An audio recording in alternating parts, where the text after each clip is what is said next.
Hello and welcome to the Amateur Skeptics podcast. I'm your host, Brian. With me this evening is Kimberly. Hey, everybody. And of course, Macamillion. Podcasting from the frozen wastes of Lakewood. And the gentleman who's lost all his geek points, Ian. Hey, I got plenty of geek points left. Just not in the computer geek area. Ah, wine. How is everybody? Doing good. Yeah? And how was everybody's Chris Smith? Good. I had a great time. Yeah? I also got to celebrate the winter solstice with the Denver Atheists for a traditional winter solstice Chinese food buffet, which was fabulous. Really great people there. That was a lot of fun. Like fun. So, which group was that? I think it was just the Denver Atheists put that one together. I on saw Meetup. that. Yeah, I saw it come through. If they're atheists, why were they celebrating the solstice? Well, because the axial tilt is the reason for the season. Ooh. Okay, fair enough. Very good. I like it. I mean, if you want to go all the way back to where all of these customs for huge celebrations that Christmas went ahead and jumped on top of old pagan holidays. The old pagan holidays come from the fact that this is the time of the year where the year goes from its shortest days and then starts lengthening again. And of course, back in those agricultural societies, more daylight was life. So it really does make sense that there were celebrations and, kind of these rituals evolving out of the fact that after the darkest day, literally, the beginning of the light. Well, then, of course, that's the northern hemisphere. In the southern hemisphere, this was a harvest festival. Right. Yeah. So, I mean, there's reasons to celebrate in both hemispheres. But why is it, I don't feel like we really get into our harvest festival the way that we get into Christmas. So, and of course, they're having their darkest days when we're having our lightest days. In the southern hemisphere, you're saying? Yeah, in the southern hemisphere, yeah. Yep. Yeah, I mean, we now live in that 24-hour, 7-day-a-week culture where, it's not like there's any time of the year that things are truly out of the season for any place. I mean, with the transportation systems we have, you could always get it fairly fresh. Yeah. No matter where in the world you have to get it from. So, harvest it just doesn't quite have the same, the same importance that it used to. I'm not saying it shouldn't. I'm just saying I think we take a lot of stuff we have for granted. Yeah. We always take stuff we have for granted. Well, I guess the summer solstice is the summer equinox. So, yeah. I don't know. I just think it's a good time to drink beer. But you think every time is a good time to drink beer. Yeah, anytime. Yeah, anytime. Yeah, okay. Who needs a reason? All right. Well, let's have some announcements. Okay, I'll go straight into some of the upcoming events. It's a slow time of year again, so you've heard a lot of these before, so I'll go through them real quick.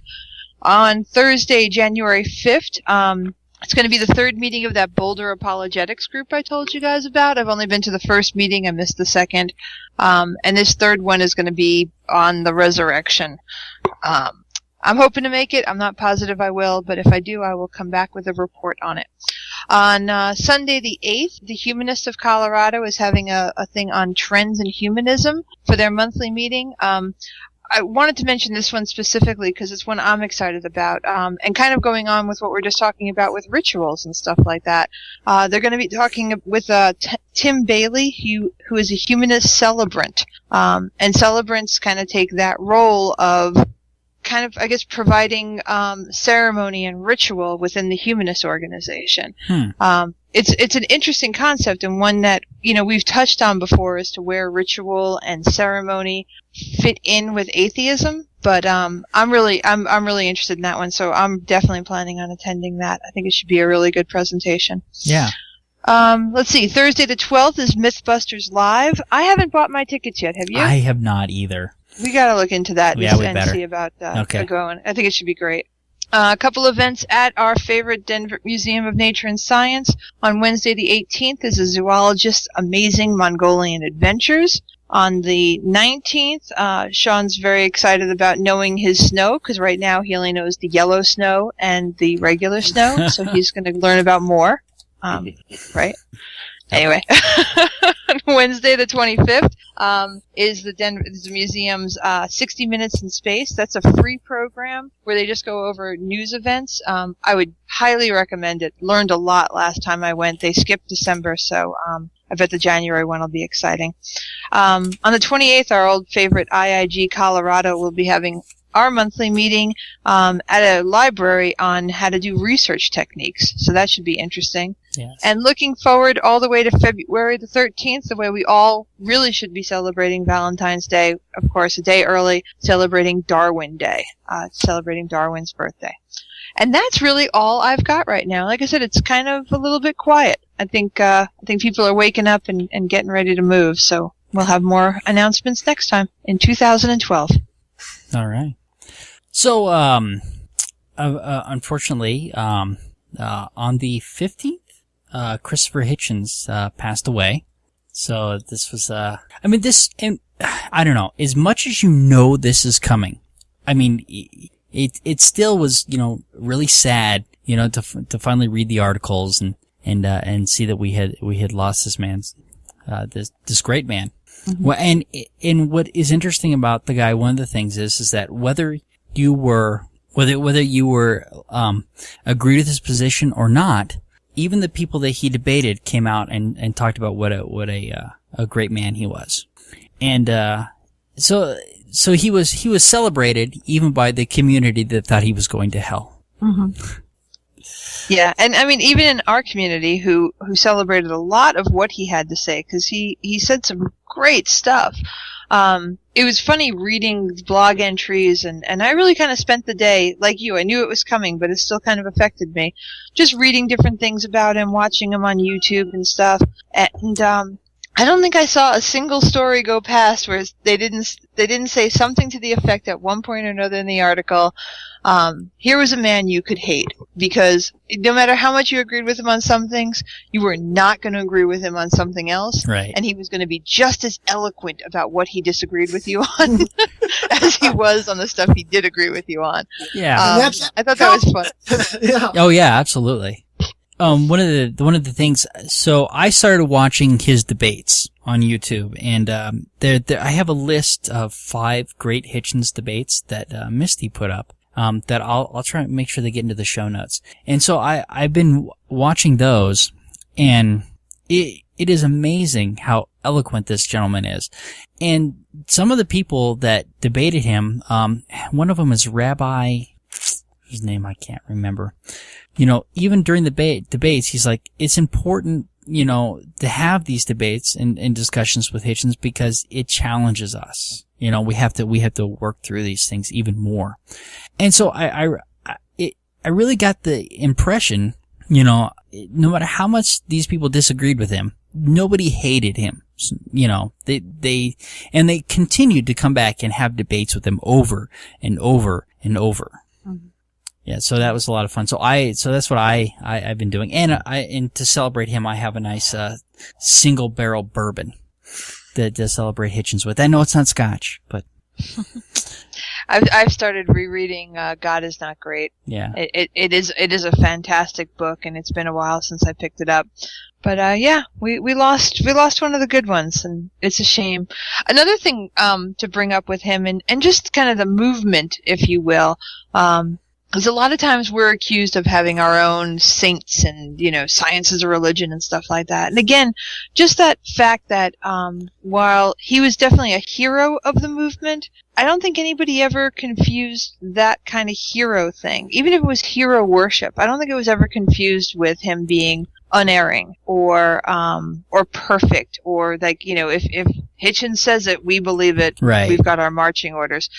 It's just a huge difference, and one that I have heard some people, like in the wake of his death, kind of say to me that, just this assumption that we would treat our, hero is the only word I can really come up with, but our important figures within the movement, that they think we're going to have the same reverence for them. Right. That other people, that people do in other places. And I've tried to explain it because it's a very gray area. If I'd met Hitchens, or if I one day met a Dawkins or something like that, I'm sure I'd be a little starstruck, a little in awe. because I've read so much and I've heard so much and they've done so many great things.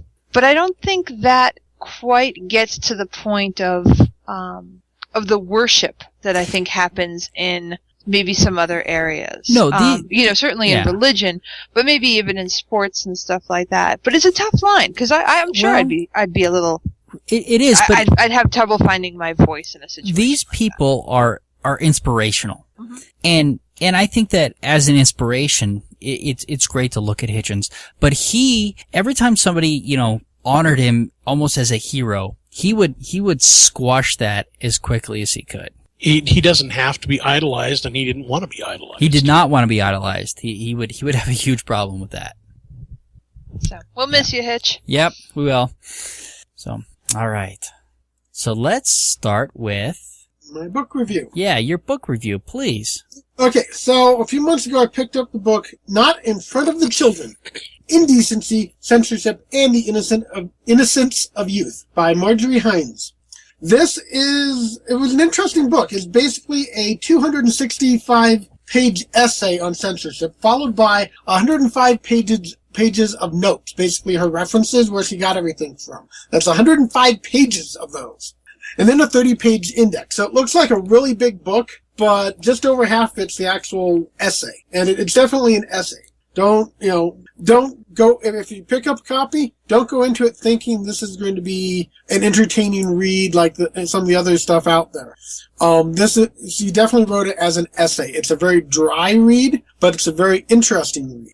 A lot of great information in it. It is not a page turner, however. You will not be sitting there going, oh, what's going to happen next? You're going to be saying like, okay, I got enough for tonight. Let's take a break and come back to it. I still did enjoy reading it.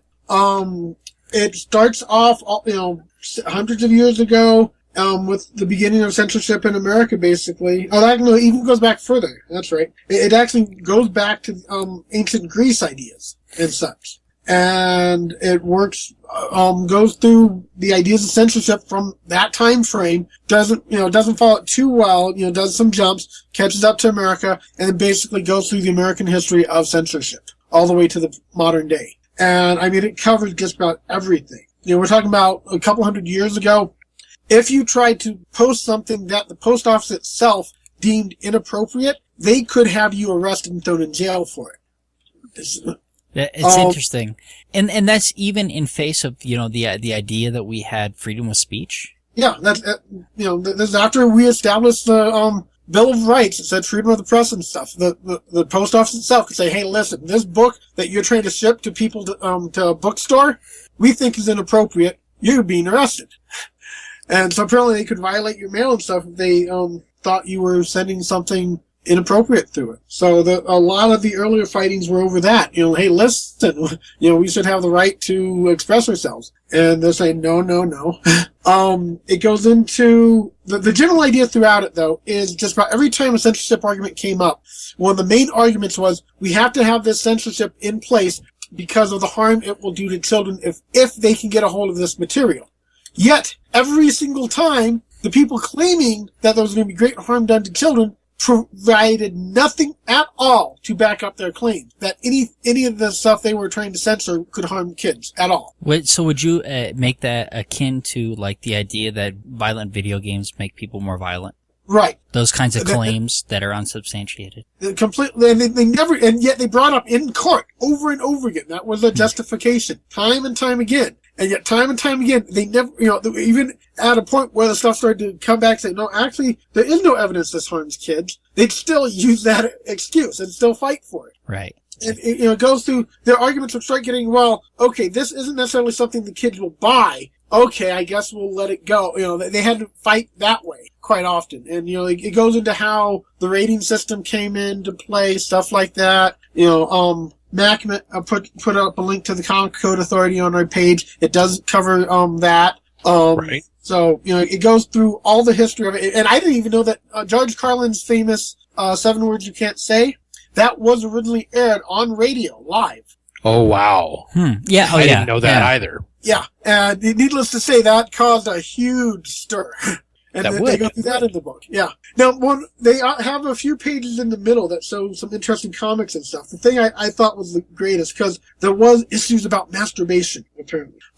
There is a very disturbing diagram. Now, I'll read what, this is, from the 19th century, and it's, related to this about masturbation.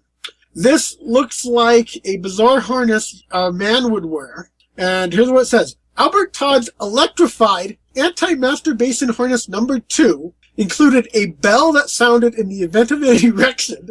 It delivered electric shocks sufficient for burning the flesh of determined masturbators. Wow. And this basically almost looks like a strap-on dildo. That's funny because that sounds like something I just bought off a sex site. But it looks like, and I'm like, why would someone willingly put this thing on? But I guess you put it on, your penis is inside pipe, basically, and you could see where, I guess if it got too long, it would push a little piston thing to hit the bell. I don't quite see where the electrodes are, but, I mean, looking at this diagram, it's like, this looks like one kinky sex toy. Don't kid yourself, there's a market for it. I'm sure there is. But, it goes through, even, overseas and stuff. Apparently, the U.S. and England actually, for a time, based our laws off each other. Here we are, we fought to get away from them, and then, 100 years later, oh, look at how they're doing their laws. We'll just follow their example. It's like, what? So a lot of the censorship laws actually went back and forth between England and the United States in, lining up to justify each other. Don't you think that censorship laws mainly prevent parents from having to have uncomfortable discussions with their kids? Yeah, control over what their kids. That's the other thing. You read through this, it's like, what you had people time and time again say, listen, we don't want anyone exposed to this, even if you're an adult, because kids might get a hold of it. So you, as an adult, won't have access to it, and it's not up to you whether or not your kids can have access to it. And it's like, you're not only policing our kids, you're policing ourselves. And that was one of the big arguments that kept coming up. It's like, wait a minute, what if an adult wants access to it? You're denying them that. Right. And it goes through that. It goes through artistic merit. It's like, wait a minute, you're finding this obscene, but look at it. This book has an artistic merit to it. You read it, there is value to the literature in and of itself outside of what you're considering obscene. And even at times, the definition of obscene, and I forget the other definition, but the definition of obscene had to keep changing in order to better fit various things. Our legal definition of what was improper kept changing because, okay, we can't justify that argument, so we have to change what it means in order to get a better argument so that at least some of the stuff that's artistic won't be censored. And it really is something to read this history and see exactly where we've come and what we've gone through, because they've had some really crazy ideas on how censorship should work. And it's like, whoa. At least nowadays, we've gotten to the point where we've established the movie code and stuff like, okay, you can get a basic idea of what we're considering this, and then it becomes up to you. Like my kids, they've seen rated R movies. In fact, we saw the latest Sherlock Holmes movie, and I have no idea why it got a rating of R. It's actually a good movie. The only thing we could figure is there was realistic violence in it, and it wasn't that bad.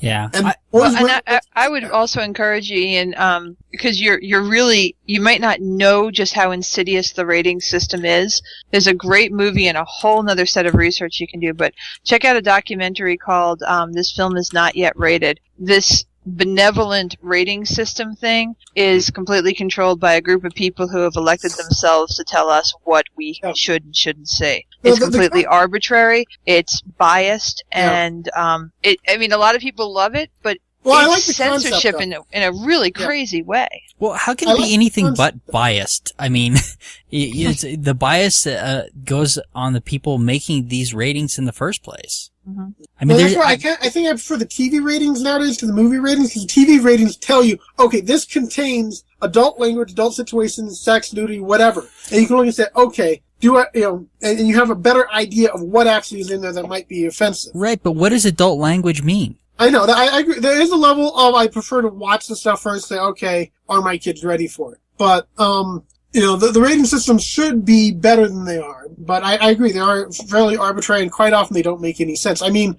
one of the more interesting ones, the original Transformer animated movie from back when we were kids, like 80, I want to say 485. Right. They had 85. Spike, they had Spike say shit in it. They made sure that was put in it just so they could get the PG rating in order to make sure parents were going to the movie with the kids so that the parents would know the characters. And so when the kid says, hey, I want to Rodimus Prime Trigger, the parents are like, oh yeah, I remember him from the movie. So that was manipulating the system. Yeah. Intriguing. Yeah. It's an intriguing take on it. My kids just finished. Yeah. My kids for this holiday just finished watching all 3 Twilight movies. Not the 4th because, it's in the theaters. And, and even against, I have personal problems with this movie. I mean, vampires should not sparkle. That can't be stressed enough. But there's a lot of subtle ways that all of this stuff, does affect things, And I don't have kids, so I definitely don't have quite the, I don't know. It's got to be tough raising kids and figuring out what to show them and what not to show them. And I realize that has got to be really, really tough being a parent. But I can't stand living in a safe for children society. I mean, fuck them, right? I mean, if it's so terrible, be a better parent and don't show it to them. But stop getting in the way of my entertainment. That's right. Joke them if they can't take a fuck. There you go. We're guaranteeing that children can't listen to this podcast. I want you to Absolutely. know that. You know what? I do religiously put the explicit tag on our podcasts. On the subject of the George Carlin thing, who knows what the Deadly Seven are? I know cocksucker, motherfucker, tits, but I can never remember them all. Fucking motherfucker. Yeah, fuck, motherfucker. Shit, piss, cunt, fuck, cocksucker, motherfucker, and tits. There you go. We said all 7 of them. And now we have the name for the podcast, too. 7 dirty words. And we said them all! Yeah! So, but going off what Kim was saying about, keeping track of what your kids are watching, it's interesting. My kids got into South Park. And I've not let them watch every episode of South Park. So generally, luckily I've seen all of them. So I know, actually that one's the one where they, torture Santa and are threatening to electrocute his balls. Yeah, I don't think I want them watching that one. I watch all of Bullshit with Tatiana. She's seen pretty much every episode. And there's, and I mean, another thing, I think it again goes into that bigger question of what is going to hurt the children and stuff. And it's kind of ridiculous. We all heard this stuff, and every generation has heard the things they shouldn't hear and have seen the things they shouldn't see. And it's just part of growing up. Right. And I really wonder at these people who honestly think, who scream every time anything comes up, but what about the children? Well, which is more harmful? If you masturbate, you'll go blind and go to hell, or watching somebody masturbate on TV. Oh, we're getting into those. Who was it? The British talk show host. What is his name? Edward Norton? Or no. Something like that. Yeah, something like that. I know the guy that you're talking Graham about. Norton. Graham Norton, thank you. Edward Norton is somebody else. I guess he did a year-end episode where he asked really messed up questions, and one of them was, would you rather watch your parents have sex every day for a year, or join in once in order to make it stop? I don't know. My point is that we tell these kids stuff that I think is more harmful than the actual act. Right. I agree. Yeah, well, we make them seem like such, masturbation, pornography and stuff. We make it seem like such horrible, horrible things that are going to mess you up in your head. And it's like, actually, they're not that bad. In fact, actually, I have a possible topic for a future episode about some of what pornography has done that's been positive, as well as Playboy and stuff. The positive aspects that have come from it. It sounds like that's going to take a lot of research. It's research, honey. I'm surprised if there's any new material for you guys. But yeah, no, and that's the other thing. When you're reading the book, is you get the sense that these people really think, oh my God, if the kid hears a dirty word or sees a naked breast, they're going to be scarred for life, and you just those poor kids. And you're like, kids have already seen a naked breast. Well, my kids have heard all I don't care about the curse words. We'll watch a movie with curse words. They know not to repeat it. And they're good about it. Yeah. They don't pick it up. We don't curse. Me and my wife, we don't sit around and say fuck every 5 seconds. Stuff like that slips out. Generally, the worst is crap. I say crap every so often. And my oldest son will get me, hey, that's a bad... Yeah, my kids are getting on me for if I say shit or something. But, damn, even. they don't repeat it. They don't copy it. I've even told them, listen, if you guys want to use those words, that's fine. I don't care. Just don't do it in certain polite circumstances. That's the main thing you have to understand. That, if you and your friends are hanging out, I couldn't care less if you cuss. It's not going to hurt anything. But if we're at grandma's house and, we're having a meal, definitely don't start off with language. Right. There's common It's impolite. Yeah. It's common courtesy. It's being respectful. And as long as they have that down, pretty much everything else is not going to fuck them up. All right. Kids are pretty resilient, yeah, and it also, I think, comes back to even, this idea of like not vaccinating children. By seeing some of this stuff in proper context with parental explanations and stuff like that is far superior to kind of inoculate kids gently through their childhood so that, the term fuck doesn't, blow their synapses or anything like that, rather than make it such a taboo thing, or, a R-rated movie is so taboo. You gotta give them a little bit of the dirt to immunize them against it, Wow. to get them some real life experience so that when this stuff comes up in their lives, and it will, because it has every day for the entire existence of humanity, they have some context for it. If you try to protect them too much, you're going to wind up with these cripples who can't deal with anything. And I've seen people. Or you're going to wind up with kids that go out because the dirty stuff is not available at home. They go out and their language gets really bad, and they say it every other word. But we had an article. And then they become rappers. Okay, not. We had an article on this show about a woman who was upset about people talking about atheism because now she had to explain atheism to her kids. She didn't want to do that. She didn't want to tell them that there are people that exist that don't believe in God. And I think that these censorship laws encourage that kind of behavior in a lot of circumstances. Well, it's limiting knowledge. Sure. Right. But, and it's similar to the sex education. And it does go into sex education in the book as well, talking about, censoring that. And it's like, no, the statistics show that kids that are taught proper sexual education, that are taught the facts, that are taught the reality of it, that are taught, hey, listen, these are your choices, and are given the whole thing, and are told, listen, it's up to you to be responsible, are more likely going to be responsible than the kids that are given the abstinence-only program that limits their knowledge, limits their ability to know all the facts, limits their ability to make choices. Those are the kids that are more likely going to get pregnant, more likely going to have abortions, more likely going to go through all these problems. Worse, they're going to be in a situation where they don't know enough don't know enough to say no. Right. Yeah. And it's been so taboo and forbidden fruit that it looks so tempting that nobody can resist it, kind of thing. And and there's that line. It's certainly, you don't want to be showing pornography to 4-year-olds all the time. But if you completely isolate a child from the idea that sex happens, that is going to be one fucked up kid at some point. I mean, they can't help it. You need to indoctrinate this. You need to go ahead and expose.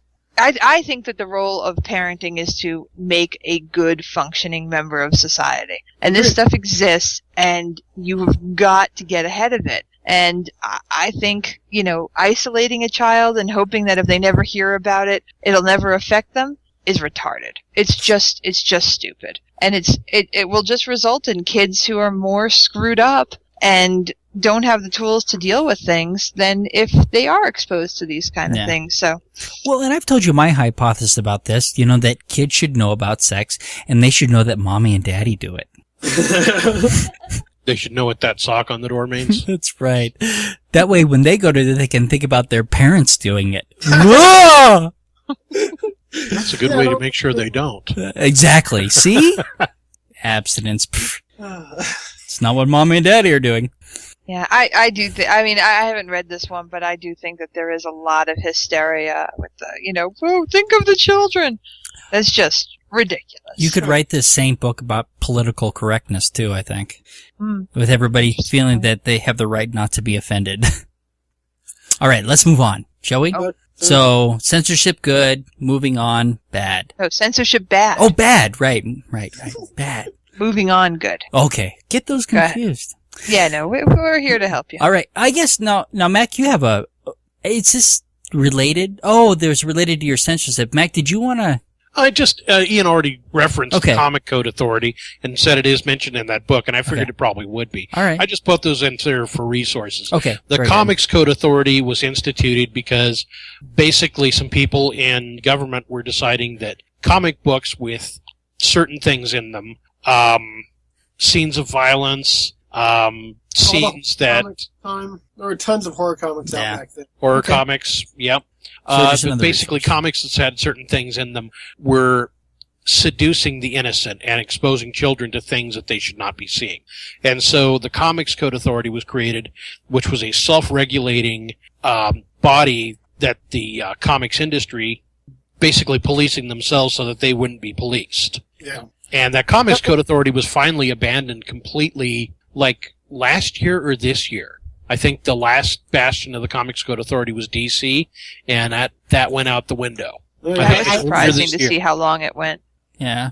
I don't know that I have a huge problem with that, though. I mean, the idea that they're regulating themselves and they're deciding what kind of product they want to put out, I don't see a real issue with that. Well, but once again, if I want my comic books to be gore-filled, violent, sex-fest comic books, I'm 40 years Yeah, old. Why yeah. can't I fucking buy a book like that? Is that really what they were saying, that nobody can sell these comics, or if they Well, do, they get a different label? What they said was there were comics that were approved by the Comics Code Authority, and there were comics that weren't.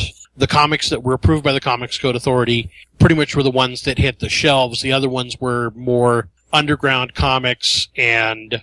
And because of it, that's why Mad originally was a comic book format. But when the Comic Book Code Authority came into play, they're like, well, still want to do it, but we don't want to be censored. So they would switch over to the magazine format. Okay, so it was about censorship, not just regulating. Right. Right, because all it right. turns out that you can't use any of the usual methods of distribution Oh, unless you you make it. Okay. unless you suck up to the code. Right. And there were a So couple, it's effectively censorship, even if that's not what it's But called, isn't because it- it eliminates the possibility of making profitable and an alternative.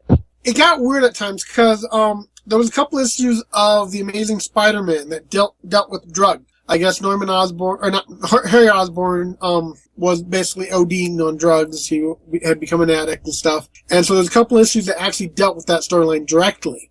And because they were dealing with the drugs, they didn't get the approval of the Comic Book Code Authority. But we're talking about the Amazing Spider-Man here. Mhm. You know, basically the Marvel comic book. And And- yet they probably were putting out a more important message Right. than... Because they were not portraying drugs in a gentle light. They were Right. portraying them as a terrible thing. It was not saying anything nice about drugs. Okay. But because it dealt with the message, it didn't get the approval. The comic still got out there and still sold just fine. I mean, this is Amazing Spider-Man. Right. But So- it didn't have the comic book code approval. But it didn't destroy the series. It didn't destroy their sales. So, you know, somehow you could get around it. But you have to be something like Spider-Man to be able to do it, I guess. I guess, you know, even with, I mean, like you were saying, Kim, with the bias that goes into like the movie ratings and stuff like that, I don't know that in its essence is about censorship. And I think it's okay to, you know, kind of put those kinds of labels on things to try and give people an idea of what might be in there. And I think the TV ratings are the same way. But I'd hate for them to be used as censorship, I guess, because you're right. Why can't I get, you know, this and this, you know? Right. Oh, Yeah. and you know me, I'll bang on the door of gay rights once again. Well, But we that's get to one do of that those later. things where if you have a homosexual, a same-sex kiss, that's an R rating. No matter what the context is. And I would no tend matter to- how yeah. chaste it is, it's an R rating. Just Yeah. think about what that means. It is effectively censoring, because now you can't write that story into It's- anything less than an R movie. Yeah. It's okay. saying that what you do is obscene if you are kissing another person of the same sex. Right. It's saying that it's obscene and cannot be seen by children. Right. And so, and again, this decision is not being made by all of us. It is being made by, and in all of these cases, somewhere along the line, someone is going to self-elect themselves to be Right. the Okay. moral and, you know, they know better than you as to what you should and shouldn't say. It's a system I don't think I mean, I understand where you're coming from, but I don't think it can do anything Okay. but be corrupted. All right. All right. So the abandonment of the Comics Code Authority, 2001, Marvel Comics withdrew from it, Okay. dropped it, and put in their own rating systems instead, All right. indicating appropriate age groups for their comics. 2010, Bongo Comics, the ones that does the Simpsons, they discontinued using the code. In January 2011, DC Comics announced that it would discontinue participation, adopting their own rating system also. They had submitted comics for approval through December 2010, but would not say to whom they were submitted. The last one that was apparently still submitting to the code was Archie Comics, and that was discontinued in January 2011 as well. If you're interested, I'll go ahead and continue on with the code criteria for No, 1954. we're done.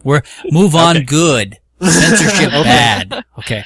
Well, if I can just, a Yes. really interesting bit of it, though, to go back to that Spider-Man story, is it is funny how these things do get eroded. There were people who were standing on the principle of, yes, even though you're telling an anti-drug story, we still don't think you should do this. I think ultimately we're correct that allowing it in this one case was going to start decaying the code.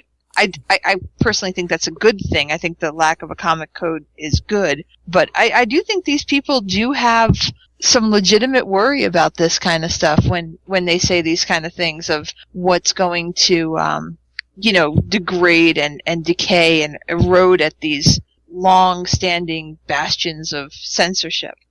Once it does start, it's inevitable. So, Yeah. I thought that was just an interesting way of looking at it. All right. Now we gotta- moving on. Yeah. Well, we got to decide. I don't know. We've got some good articles in here. I really want to make sure we get to your article about the gay community apologizing to Amy Koch. Go. We Okay. can put that up and do that now. You want to do that? Because this is going to be another long one. I think that we could end the podcast with the discussion here. Oh, I don't know. I thought it was just more amusing than anything else, but I'll go into it real quick if you'd like. And I appreciate Ian. If you go Ian along gave with this Ian's, one to me. yeah, if you go along with Ian's stuff, that goes along with it. Well, the second one's just a joke, anyways. But I don't know. I don't know. Maybe it was because it led into some other stuff, but well, go ahead and let's see where it goes. Okay. Okay. So anyway, there's a person in. Oops. Sorry, I'm getting back here. In Minnesota, there's a majority leader, Amy Koch, has been leading the sanctity of marriage kind of stuff in their state, trying to get bans on same-sex marriage in Minnesota. And turns out that she had an affair with it sounds like one of her subordinates. So it was big thing. She apparently had to step down and resign from her position in the government because it was this big scandal or whatever. And so the gay and lesbian community basically wrote a letter, which I thought was hysterical, basically apologizing to her for ruining the sanctity of marriage and causing her, therefore, to stray into this inappropriate relationship. It was very tongue-in-cheek, of course. And just, you always are hearing about how, the right and the religious right will say how the idea of same-sex marriage is a threat to the sanctity of marriage. And so, they kind of did this tongue-in-cheek thing about how, looking for civil rights, resulted in her having to go screw some guy, which I thought was pretty hysterical. Yeah, and I think it is funny, and they're being tongue-in-cheek, they're being flippant, but the point that they're making, I think is excellent. In that, how can gays and lesbians cause these things to happen? And there's a huge disconnect, but we're constantly hearing this kind of crap, that if we allow gays to marry, it's going to ruin the sanctity of marriage. And I keep coming back to how. It doesn't affect me at all. Did you watch the video that I put? It's all because the gays are getting married. Yes, and that is funny. But I really talking about your next article that really got me going. Talk about the video real quick. Okay, in the video, it's a great video, basically going off with the same joke, although it came out before the letter. You have this guy, he's coming home, and he's talking about how his wife has left him, and she left him a letter, and in the letter she straight out says, "Our marriage fell apart because the gays are getting married." Yeah. But you walk around the house, you see all sorts of notes and stuff that obviously clearly state that the two of them were having problems anyways. But all the problems, it definitely was a great way to mock this idea. Yeah, it was good satire. Yeah, it's kind of like trying to say that porn destroyed marriages. Like, Right. no, if you're having a problem with porn, more than likely there's a problem beforehand. Porn is just something you guys are using as an excuse. There's something else going on. Porn has ruined your marriage.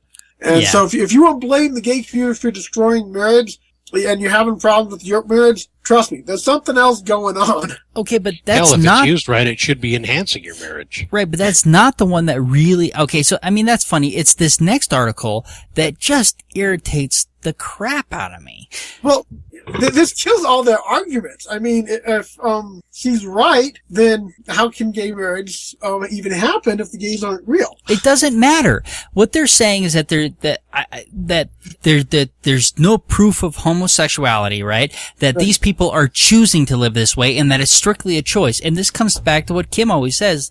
Well, why is the choice not valid? It should be a valid choice, and it just irritates me because it's like I'd really like to say, well, I guess I wouldn't. I mean, that there's something biological going on here. Well, for our listeners, the article itself is Linda Harvey. There's no proof that lesbian, gay, bisexual, and transgender people exist. And I guess Linda Harvey is from a group called Mission America, and she actually went on record claiming, and here's her quote, "There's one big fact that's not backed up. There's no proof that there is anything like a gay, lesbian, or bisexual, or transgender child, or teen, or human. One of the other things you're going to see, as I mentioned, is a big campaign against gay." Okay, but Listen. You're calling for respect, not just for people, but for homosexual lifestyle. The PR campaign to hold up gay as a good thing, the lifestyle, not the person, because there are no such humans. Right. The lifestyle. In other words, it's a choice. So what? So what if it is a choice? And It's a valid choice. Any choice is valid. well, what they want to say is that they want to say that the choice isn't valid. And I find this so irritating. Is it okay for me to make the choice to wear pink socks? But are pink socks real? Are your feet real? It doesn't matter. Men and women are real, and if two men or two women decide that they want to have a relationship with each other, and why is that an invalid choice? Even if it is a choice, whether it's biological or not. And really, Kim is the one that makes this argument, and she's the one that, one of the reasons that even occurred to me. And here I am, I'm talking for somebody else. No, you're entitled to your own as well. I mean, I think it's fine.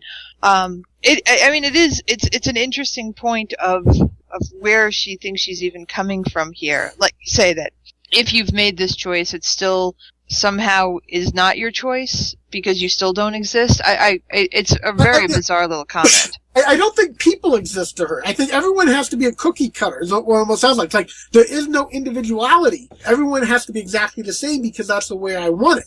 That's what it almost sounds like here. It's like, no, how can you be different from anyone else? How can you have a unique perspective on life, unique drives? How can you be something other than the cookie cutter person that is what I've decided is morally acceptable? But here's I know the thing is that the way that she phrases this, she's not denying the lifestyle. She's not denying that two men and two women are living together. But the way that she's saying it, she's acknowledging the lifestyle that these people want to do it. She's saying that it's not a biological thing, that they're not that way from birth. They're saying it. Right. She's saying it's because they're choosing to be immoral and they're choosing to go against God's law. Right. Well, that's not a good argument. They're saying, look, she says gay, lesbian, or bisexual, or, she says transgender child or teenager. Right. So basically, there are no lesbian teenagers? Is that what she's saying? Well, I read another one that's linked here. And it says, she's quoting her saying, "There are not gay people, only heterosexual people involved in homosexuality." Okay. So let's give her that point. I mean, literally, let's say, okay, fine. There are only heterosexual people, and then there are people who are choosing to live with a man, two men or two women choosing to live together. And I think if we just stick to that, what's the problem? Even with that. No, she's saying that choice is not valid. Why? Well, yeah, she's saying it's not valid, but I'm saying that it's okay for them to make that choice. But yeah, she's not giving any real good reason why the choice isn't valid. It doesn't matter whether or not you're born that way. Tell us why the choice itself is, something that she should even give a damn about. You know, Technically, I think only Lady Gaga is born that way. I thought she performed that way. So that's Weird Al Yankovic. Oh. I don't know. It's amazing to me that something that they can't prove does harm to them at all, the sanctity of marriage, that they have another problem with somebody else going and doing it. You know, if they want to say in their church, you know, that it's not okay, that's fine. Let them do that in their church, right? So gays and lesbians can't be members of their church. That's fine. They can do that. But for them to look at somebody else and say it's not okay for them to have that lifestyle, I have a problem with that. In an interesting related note, my wife and I were having a discussion yesterday about, turns out the Mormons have decided that they basically decided that they want gay people to be okay in the Mormon church. And their church membership has gone up about a third since that decision was made. I don't know. I haven't heard that. I've been listening to the Mormon Faircast, and they've been doing a whole series on same-sex attraction, and talking about how, you know, what the scripture says. They do reference it. First it was a don't ask, don't tell, but now they're putting out a new version of the Book of Mormon, or at least that's what my wife said, and I'm sure her information is usually pretty good. I haven't seen that. I don't know. Stuff. I haven't That's seen that. I would though. question that. I don't know that it is good. I'd like to see those articles because, as far as I know, to this point, they barely recognize same-sex attraction. But if you're acting on that, you're in violation of Scripture, and you can't be a Mormon. It's not even you can't. You know, you're going to hell. It's you cannot be a Mormon and be a gay or a lesbian. And as far as I know, that's their policy, and I haven't seen that changed anywhere. I'd love to see that article. Thanks. Yeah, that'll be a great one for the next time. Yeah, that'd be interesting. Because I mean, they've spent so many millions of dollars on stuff like Prop 8. I'd be surprised at that quick a turnaround. I mean, the Mormon Church. I mean, hell, they'll make up any shit they want anytime they want, you know. But they're usually not that fast. They've been putting out some pretty doggone good commercials.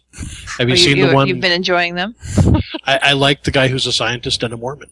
Oh, I've seen some of those, yeah. They're good commercials. They're very progressive, so. Yeah, I don't know. I was really disturbed listening to one of the Mormon Faircasts, and they were talking to a gentleman who was gay, and him and his partner have been living together.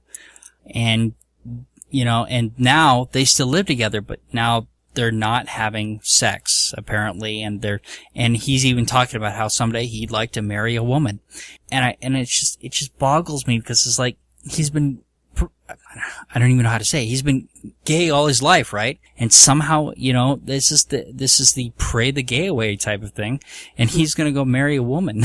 It's like, if he doesn't have those feelings for a woman, why would you go do that? I thought only Scientology cured homosexuality. Maybe.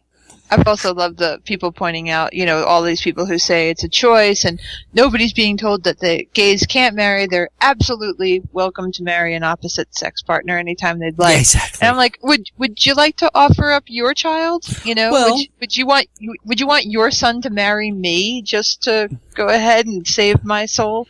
Is that who you're going to offer up? I think that they have shown that gay marriage is okay. I mean, look at Michelle Bachmann's husband. That's true. You know, it's funny, you know, we say that, right? And we all know what we're talking about, but in a lot of ways, those stereotypes don't always hold. Mm-hmm. But he fits them. Yeah. Oh, very much. But it comes back to that same question. I just can't imagine. I've never understood why this is a big deal to any of them. Like, why they'd get involved here. Like, just why they want to make this stand. You know? Like, right. I would just think you'd have better things to do with your life. Well, and I wonder now if this idea that people saying, well, it's not a choice, that, you know, you're born that way, has actually kind of hurt the argument. Because now they're, you know, we see this, they throw that back in our face, and realistically, maybe the argument was never really valid. I mean, I think to an extent it probably is. I think that the brain chemistry might control who you're attracted to. But I think that there are people who are attracted to both sex, and they can make that decision. Mm-hmm. And it comes back to, why is the choice invalid? at that point. And maybe that's where we should stick to this. Not, well, it's not a choice. They're born that way. Who cares if they're born that way? If they want to make that choice, why should that not be valid? And I almost think that that's better footing in which to have the conversation. I agree. And like I think I've said before, and just to clarify, I do think it is biological. I do think that people are born this way. But I just don't think, it's just exactly what you're saying. I just don't think it's the strongest argument. I don't think it is the reason why we should have civil rights. I think we should have civil rights because we're human beings. And we have a code of conduct that says if you're not hurting anybody, go do as you need to do. We have but the right I do think to life, that you're liberty, born that and the way. pursuit of happiness. And it sounds like that's the pursuit of happiness right there. Right. Yeah. Right. A very, very basic one biologically and socially. I mean, it's so, like I said, I definitely wouldn't argue, you wouldn't hear me arguing that it is not biological. Just that I just don't, to what Brian just said, I just don't feel it's the strongest argument. Yeah. I don't either, because I think that there are some people that are bisexual enough that they could make the choice of who they wanted to be with. Well, I know a girl lady who's gone back and forth. She started off, attracted to guys. She had a kid. Then, she went through a phase where she wasn't attracted to guys and preferred women. And now apparently she's back to guys. Yeah, and that's great. She makes a choice. Why should she not be allowed to make those choices? Right. Yeah. Yeah, and it's just a wonder again. Like I said, my biggest confusion comes out of why people would spend their time worrying about this for anybody but themselves.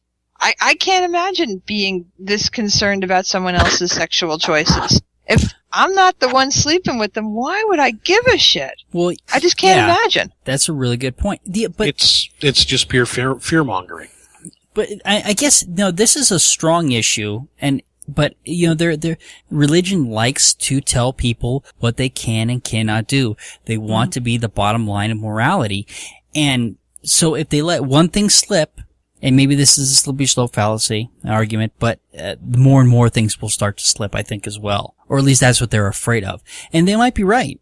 You can't say anymore. You have to be Christian to be a good person. Oh, we know he's a good person. He's a Christian.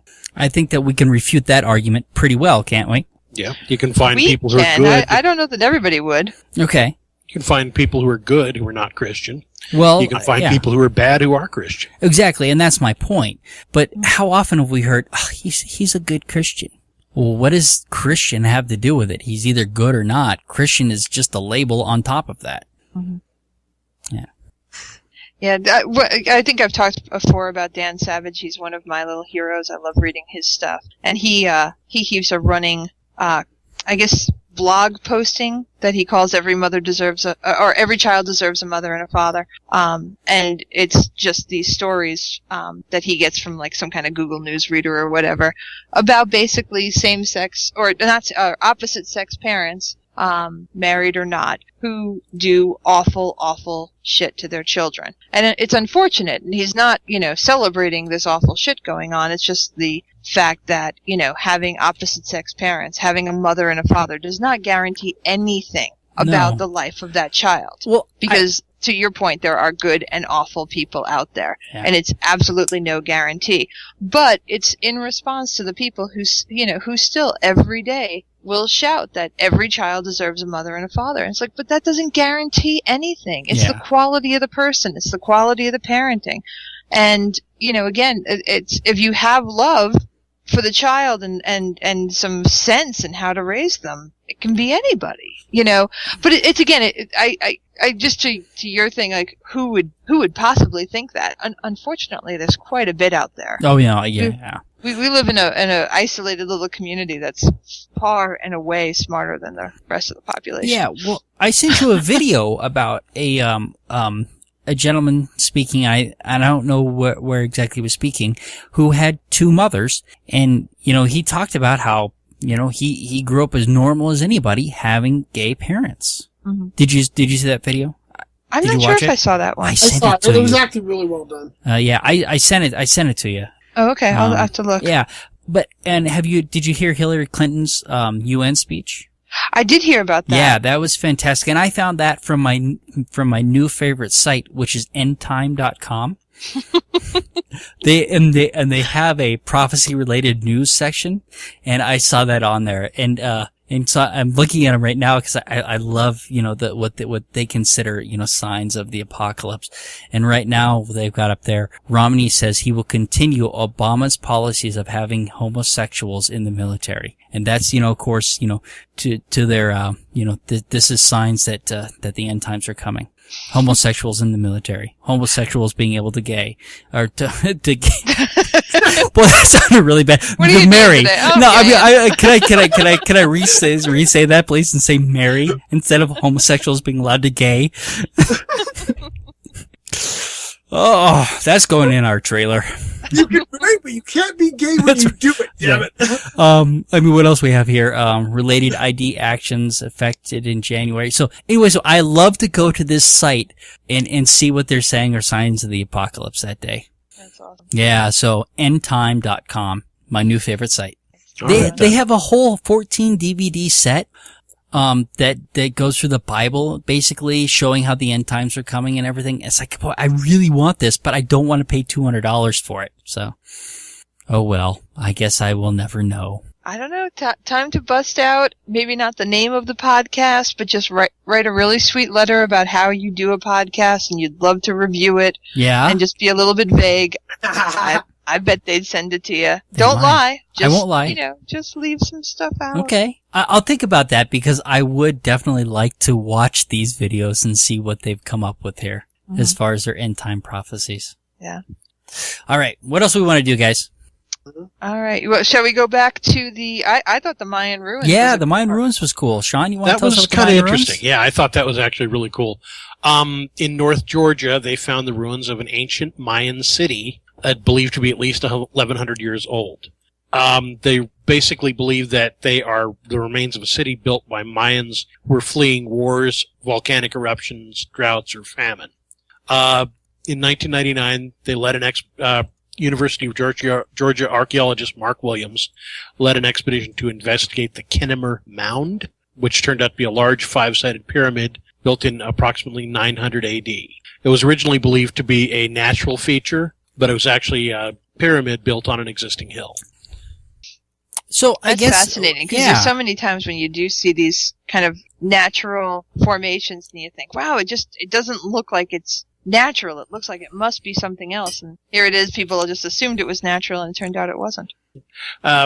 It mentioned though that a couple of Mayan words looks like they got into the local Cherokee language too. Let's see. Okay, I know it was in the article here somewhere. I'm glad we're not live because silence makes great radio. Okay. That's getting edited out for sure. Oh, here we go. The people who settled there were known as the Itza Maya, a word that carried over into the Cherokee language of the region. And I believe that the city that is being uncovered there is actually believed to have been called Yupaha, which was looked for by Spanish explorer Hernando de Soto. So, yeah, I found that just really interesting, though. Yeah, I found it interesting too that I'm not surprised that people might have fled north because it's not like there's any natural borders or anything like that would have stopped the Mayans from moving north. But just that they created a city, not just they were, escaping a war, escaping a natural disaster, escaping famine. They set down roots. I thought that was really fascinating. What I find kind of interesting is they took their culture with them and built the Mayan city, but it looks like over time they abandoned the city. At least that would be my take based upon the fact that some of their words ended up in the Cherokee language. It looks like they probably bred or intermingled with the native peoples there and probably became part of those native peoples instead of staying Mayan. You know what? It's interesting, and I don't know how to respond to this. I clicked on the picture on Flickr and read some of the comments, and somebody's saying this is not Mayan. This is Aztec stone of the sun. Although it is commonly known as the Aztec calendar, it's not even a calendar. And besides, that's one of the replicas. The real stone is in the museum at Mexico City. Well, guys, I'm looking through the comments here. We may not want to take this one seriously. Yeah, I don't know about this. This seems like it's not. There's something going on here. Yeah, we may need to come back to this one. Yeah. I didn't read it We before. need to but we it's need to saying that verify it's- this more thoroughly. But one problem with some of these articles is they will find stock pictures to put up. So it doesn't say what that picture actually is of. But whoever made this article could have just been looking for a stock picture and grabbed whatever they found that think, oh, this looks right. I That don't looks know. mine. Yeah, that was my take on the picture there. Yeah, but I don't know. That I don't know. I find that hanky. That I don't know. Maybe the person writing it didn't know. I think we need a better source on this article. Yeah, we'll have to come back to this. Yeah, one. I think we should. I think that we should come back to this because I'm not sure. There's some things here that are making me feel like this. Well, why don't we let Sean try and do a little more research? Okay. And get I'll back do a up? little more checking. Yeah, into please do this. because if it's true, it's incredibly interesting. But I'm getting that nauseous feeling.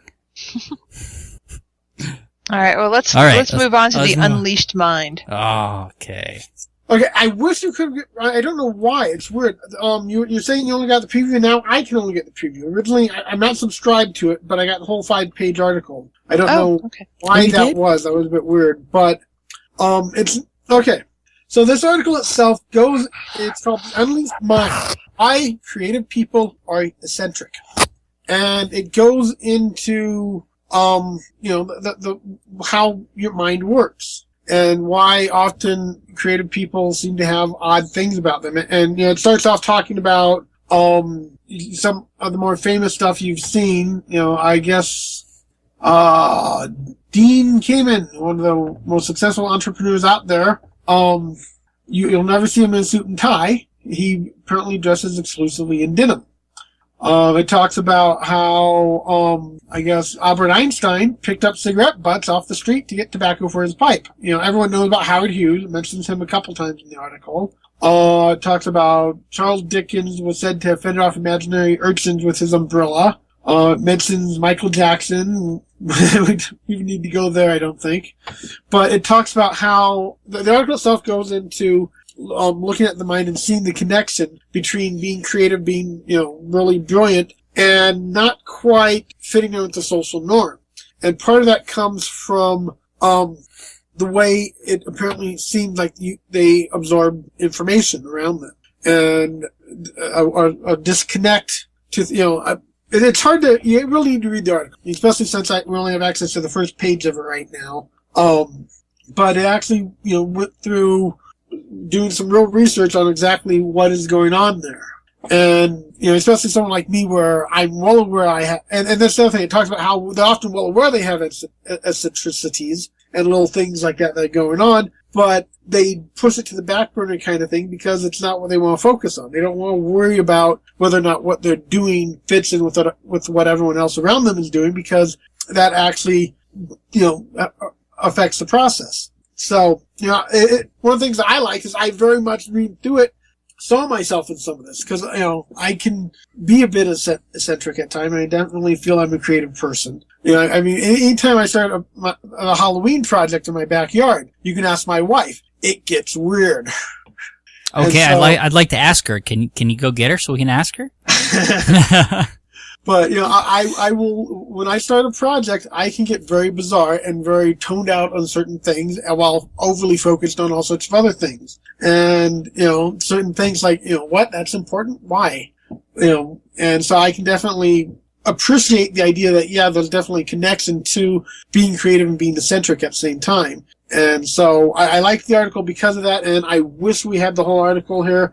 It's from Scientific America, and apparently you have to subscribe to it unless you can figure out how the hell I got to it originally.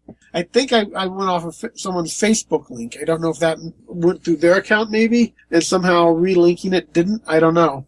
But I read the whole 5-page article initially, and I didn't have to subscribe for it. So Well, they want $8 for it. Yeah, I definitely don't think it's worth that. It's a good article, and it gets into some really interesting ideas on, how the perception works with the creative people. So, it might be another thing to try and do a little more research on, see if we can find some other stuff that you wouldn't have to pay for to read. All right. Guys, we are over an hour. Are we good? Is there another story we want to hit here? Up to you guys.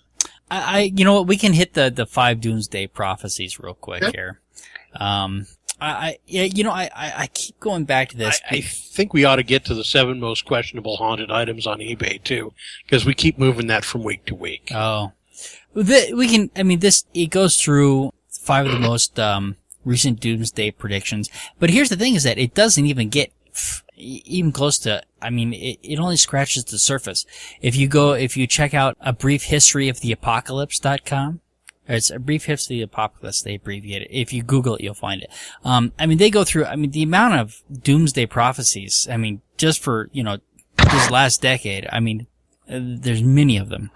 So But aren't we doing a big 2012 end of the world? Yeah, episode? but that's one of the Mayan apocalypse is on here. The Mayan end of the world. The Harold Camping predicting it twice. So it's just twice. Remember, he rescheduled that from years earlier too. Yeah. Well, the one this year was only supposed to be one in the world broken up into 2 days. Right. So yeah. So they just go through the 5 of the last ones that happened. So even Pat Robertson, I guess, is in on one of them here. So we'll just put it in the show notes. It was just a quick article about doomsday predictions, and none of them have happened, and some people have even done this more than once. All right, let's do the eBay. I would say that Harold Camping is probably the most successful doomsday prognosticator because he got away with it 3 times. Even over Nostradamus? Well, Nostradamus may not have. It depends on how the hell people interpret his stuff. Exactly. That's what's funny about it, is that, somebody can always use it, but yeah. All right, the 7 most haunted eBay items. This is somewhat a follow-up to one of our past podcasts, because Brian at one time in one of our early podcasts when I had talked about the holy water had come up with his own list of really oddball haunted stuff. I think that was actually Mac. Haunted dolls, all kinds of fun stuff. Okay, yeah. So that was way back. That was the episode where you had the ghosts who were put into the holy water bottles on eBay. Yeah. That was, and it didn't hurt them, or so they said.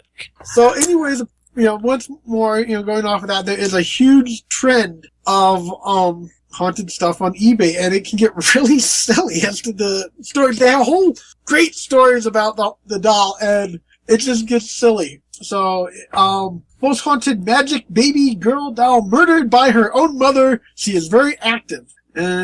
Yeah. And there's a warning on this one. Warning. This listing is for one of the most haunted possessed items we've ever investigated. This listing is for Reagan. One of the most active haunted possessed dolls are spirits. But this was my favorite part of this. If you pick up this one, you can expect your home to be filled with electrical disturbances and screaming and crying spirits being tortured in hell. Did we mention the free shipping? I love the fact that they named the doll after the character in The Exorcist. Very old white witch hand-painted powerful item to rid insomnia. This thing looks like a pine cone with googly eyes glued to it. Yes, it does. Witches from way back when had googly eyes. That is, obviously, one of those things you never hear about witchcraft is the connection with googly eyes. Well, but remember, this is just a charm. This is not the actual witch. At least that's not how I read it. But apparently, if you want to do witchcraft properly, you have to use googly eyes. Okay, then we got haunted doll, arson. Any witches out there listening to the podcast, if you could contact us and verify if googly eyes are necessary or not, we would appreciate it. Okay, so next, haunted doll named Arson, ironically died in a fire. So the little girl's name was Arson, and she died in a fire. Okay, hold on a moment. Did she die in a fire and it was ironic, or did she die ironically in a fire? I think it's important to determine this. An ironic way of dying in a fire, to die ironically in a fire, would be that there was a fire and she drowned. Wait, what is this? So, what does it keep bugging them about double stacking adapters? Power adapters, I guess? Crap.com, anyways, they give a summary of the full story. And so, it turns out to be an elaborate scheme. The boss killed his wife, and then Arson's father went to jail for the rest of his life because I guess he was set up by the boss. And so he was pretty sad about it. Also, on a completely unrelated note, Arson later ironically died in a completely different fire. I love the last lines on these are always great, because that's what you need in your home, is a possessed doll who keeps bitching to you about double stacked adapters. Yeah. Okay, then the next one. Oh, this is an ugly lamb. Haunted child's old toy lamb seeks dead girl. This is like some beat up old stuffed lamb that really is like, okay, you guys bought it at like a thrift store for, a quarter, and you're now trying to see if you can get anything more from it, just because it looks like it could be haunted. Let's see. According to the unreadable. Well, wait, hold on. You got to read the last line. So what does the mother do? When she finds out she's harboring a ghost and harboring the ghost of her dead daughter, she sells it on eBay for $20. Thanks, Mom. But according to the unreadable red wall of text, you can hear Cindy's voice emanating from the lamb, which sounds distorted and like an old record. Like, do you ever think the lamb might be one of those stupid pull cord things, and the pull cord might not be working? But yeah, obviously it's a ghost. Why go with something logical and rational? And let's see. Go down. Sorry, gotta wait for page to load for a moment, because we're on page 2 of the article. It's a 2-page one. Once more, we love crack.com. You can find some of the great stuff, and the actual factual stuff, which is always, Okay, Haunted Doll, Makasu Indian Princess, Earth, a bunch of EVPs, COA, What's a Home. So apparently now you have a possessed Indian doll that they're trying to... Wow, 16 bids, it was up to $50. The EVPs are interesting, so I guess your radios are not safe? I guess not. This one, we are assured, has been test graded A by the American Paranormal Research Society. Apparently, it's a thing. So it's kind of like... They have a website. I'm going to pull up the website right now. So apparently there's a grading system for possessed dolls, just like the grading system for action figures. You can send the possessed doll away, have someone look at it, examine it, send it back and say, okay, this is grade A. Well, they have the same kind of grading system for EVPs, so why not? So, and Brian, who wants us to do the last lines. Yes, please. Okay, what does it say? Of course, we don't have any context to discern what a grade A ghost rating actually means, whether it's a measure of ghost quality or quantity or anything else. We're just assured that the power of these items may never come your way again. I love this. A haunted Ouija board? Really? It's not enough that the Ouija board can talk to ghosts or whatever, but this one actually has to be haunted too. And apparently it talks about something about the ghosts or elves. Yeah. According to what it says here, they started using the board. The sellers recount something called Elfrid. Started talking to them, claiming to be a clan of elves. And so they looked it up, and sure enough, Elfrid means elf council in Gaelic. There's proof right there. Oh. Okay. And the final line, they even have a photograph. The blue circle that they've used as the auction image is apparently what a bona fide elf ghost looks like. And if you're ever worried about buying something like this based on a bunch of hearsay, they assure us that they never place an item up for auction unless they believe it to be truly haunted. All right. And the final one, and this one's a freaky thing to begin with. I never got Zippy, the pinhead. I always thought that was just the word. The comics were never funny. So the look itself was just like, what the hell drugs are they on? But Happy Word Bizarre, original 1980s Bill Griffith, mint in package clown Zippy pinhead doll.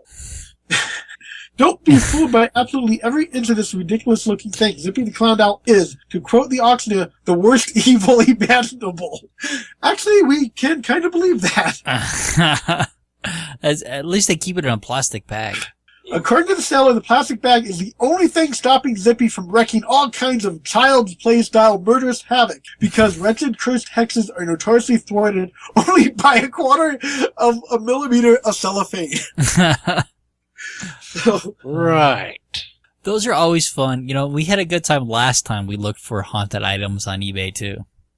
So, yeah. All right. Ends our last show of 2011. Wow. Yeah. All right. So the next show will be our end of the world show. Yes. We'll start off next year with the most positive topic you can imagine. That'll be the end of the world as we know it, but we'll still feel fine. All right. Say goodnight, everybody. All right, good night. everybody. Good night. Thank you for Happy listening. New Year. Happy New Year. Thanks for listening to the Amateur Skeptics Podcast. Thank you for listening to the Amateur Skeptics Podcast. For more information about the Amateur Skeptics, go to amateurskeptics.com. To send us feedback, suggestions, or big flaming insults, feel free to contact us at WTF@amateurskeptics.com. Other contact information can be found on our website.